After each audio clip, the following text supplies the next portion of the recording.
नवी मुंबईमध्ये भाजपनं सत्ता कायम ठेवलेली आहे। भाजपनं 111 पैकी 65 जागा मिळवत सर्वात मोठा पक्ष ठरलेला आहे। त्यापाठोपाठ शिवसेनेला 42 जागांवर विजय मिळवता आलाय। शिवसेना युबीटी 2 तर मनसेला केवळ एकच जागा इथे मिळवता आलेली आहे। तर भाजपनं 111 पैकी 65 जागा मिळवत नवी मुंबईमध्ये मोठा पक्ष ठरलेला आहे।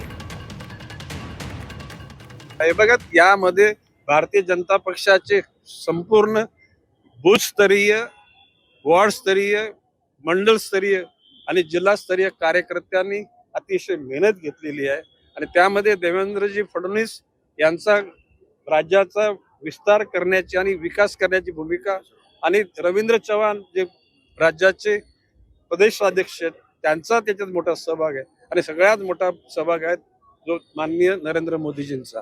आणि ह्या सर्व गोष्टींमध्ये या गोष्टी घडल्यात। संजीव नाईक, संदीप नाईक, सागर नाईक यांनी काम केलं असेल ते भारतीय जनता पक्षाचे कार्यकर्ते म्हणून केले आणि त्याच्यामध्ये स्पेशली त्यांना असं म्हणजे काय वाखाणण्यासारखी बाब नाही, यांच्यासारखे हजारो कार्यकर्त्यांनी काम केलेलं।